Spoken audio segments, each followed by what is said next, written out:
Hi everyone, welcome back to the channel. Today is another video 3D printing based, but this one is cool and this one is different.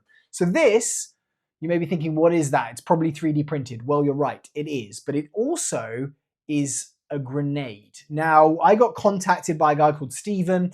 He said he'd seen some of the 3D printing airsoft content videos that I've been putting out and was like, hey, I've designed a new grenade that is 3D printed, which I'd love to get your thoughts on, get you to try it out.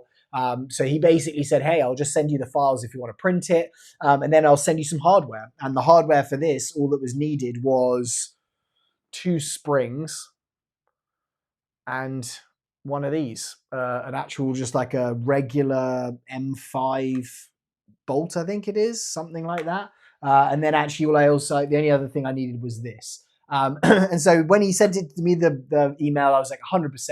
If it's something that the community and you guys would like to watch, I will film it, I'll record it, I'll test it. Now, I didn't at the time fully understand what this thing did. I kind of thought, okay, right, well, I don't really understand what it is, a 3D printed grenade. Is this just like a BB shower grenade, which I hate? Like, I just think those things where it just sprays BBs out, you buy them for $20. People can barely feel it when they hit them. They just get annoyed. They're like, that doesn't make a sound. It just sprays BBs like you've thrown them with your hand. And this really isn't like immersive in terms of the game of airsoft. So I was like, okay, well, he's sending me a spring. He's sending me the file. I started printing it. It came out. Still hadn't really gauged what it was until I emailed him and I was like, hey, like, I don't know which part is this and this is that. And he said, oh, have you ordered the actual mega snaps for it yet? And so I was like, oh, hold on a second. This is what this thing uses. Or if I turn it the right way up, mega snaps right there. Now, these are, you probably recognize them from when you were a kid.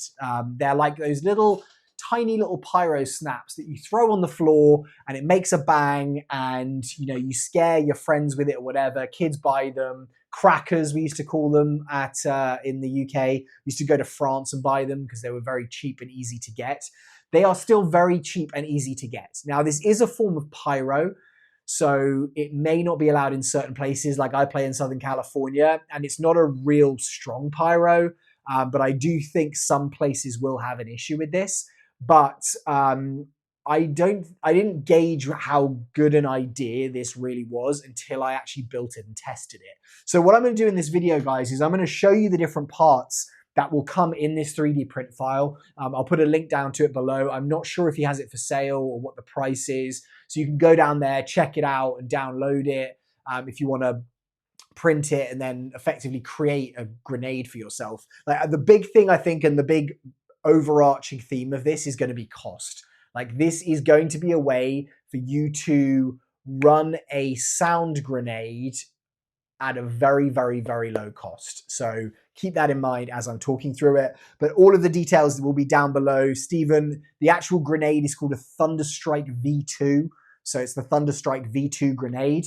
And what is kind of cool is that they have a couple of different versions. So there's this more like traditional frag grenade ball style. And there's this kind of like small compact, almost like a smoke grenade, flashbang kind of design. And so you can run these in either one. Like, you can just print them off. You can print as many of these as you want. That's another big thing, is if you print them, then you're in a good place. But what I'm going to do is I'm going to show you guys quickly just how to assemble this, because I saw his video, which he's done. Again, I'll put a link to that down below as well, so you can go there and actually like watch the video and do it. But it's actually a really easy assembly once you get the hang of it. So I'm going to just quickly do this as an assembly. In fact, what I'll do is I'll give you guys my little screen view, or sorry, my desk view, so you can see what this is like from here.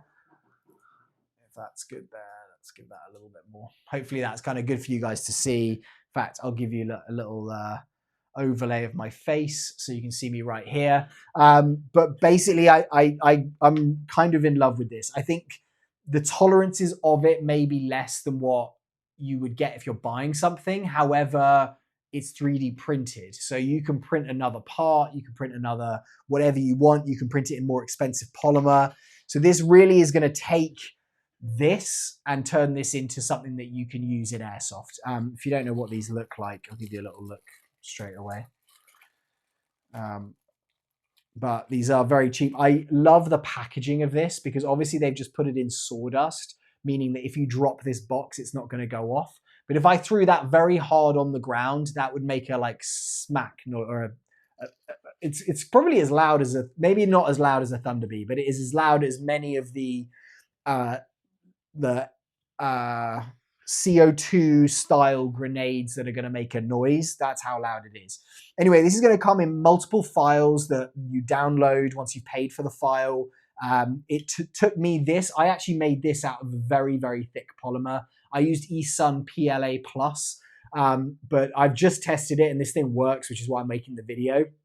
But I decided, because I'm going to be throwing this and it is actually a impact grenade, I was going to give no infill and just basically like throw it, you know, spend a long time. So I think the actual like doing this part probably took about 2-3 hours. I could print the rest of these small parts, this, and this, and that's it, in probably like 2 hours total.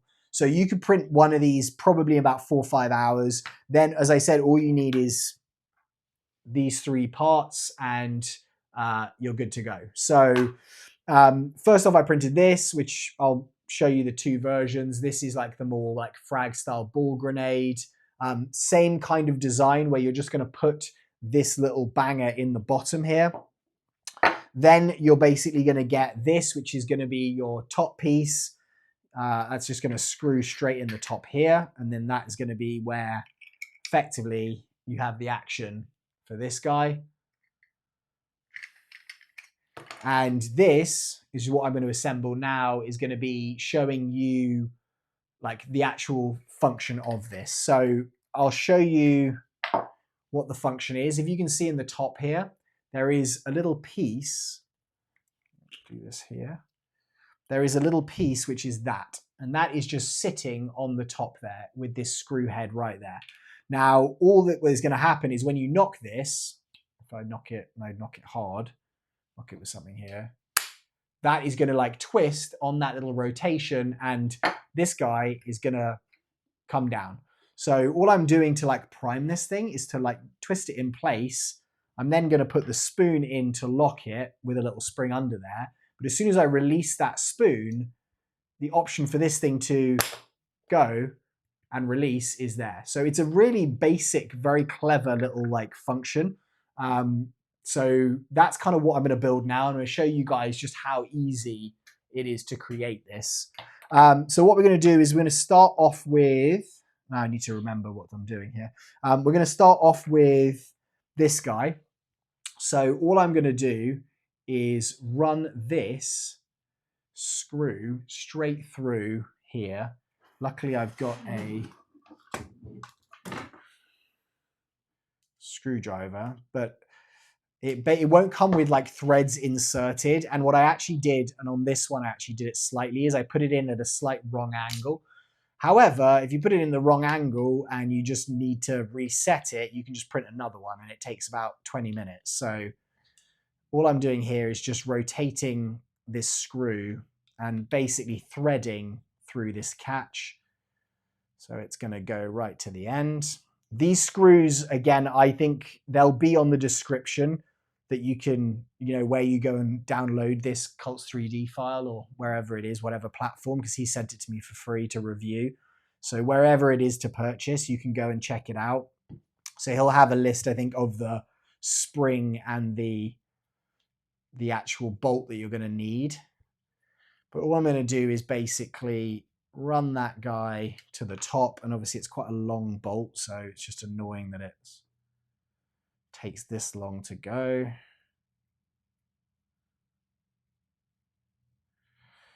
I'm going to run that basically to the top there. Then we're just going to drop this into this Isotac Thunderstrike V2 cap.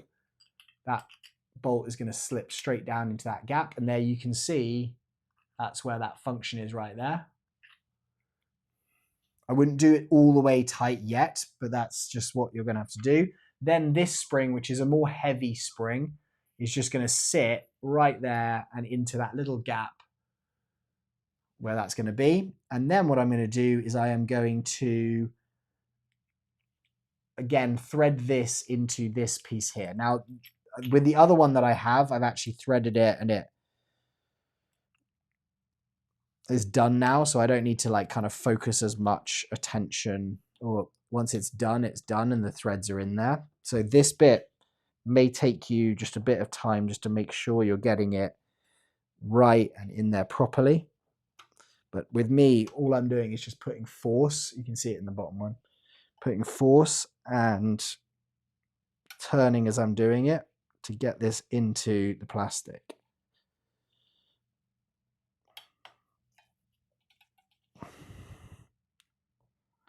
And it's starting to thread. But this also is going to depend on what type of polymer you're printing with. You know, if you're printing with something that's harder, it's going to be harder to do this, and you may want to slightly drill it, or you could actually thread it properly as opposed to just using this bolt, because this bolt has not got a sharp end to it. So it is going to just be like a bit of a force into there the first time you do it. After it's threaded and you're good.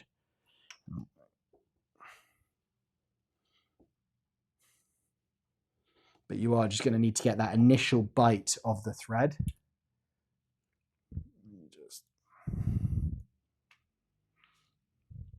Mine's rotating slightly in there at the moment. So you can see there, that's the kind of like bite you're getting in. And once that's in there and you've got that thread going straight through, it might actually as well make more sense to do this part separately, get the thread into it. Ow. And again, if you mess this up like I'm doing right now, you can always reprint it, which is the good thing. Just gonna screw that. So this actually, sorry, comes in two parts. That's how it prints, literally in this way. You're then just basically doing a little screw there. I don't know why that's in two parts.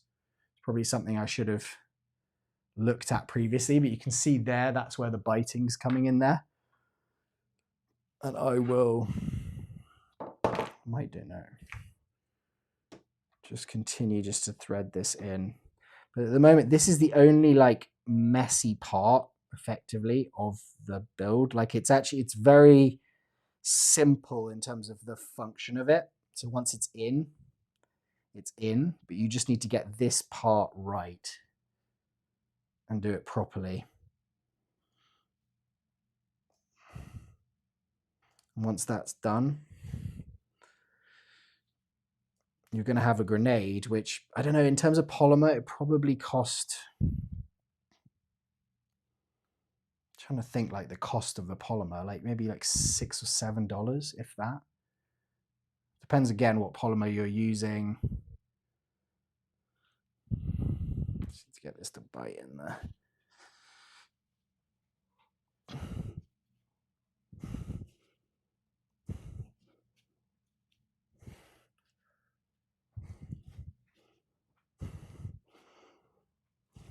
If you have a tapping drill, that of course is going to be a lot easier to do it. Drill bit.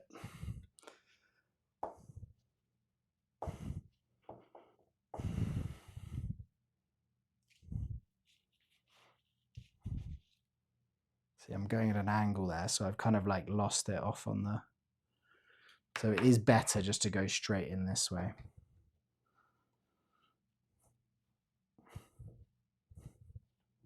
Because you know you're going to go down straight.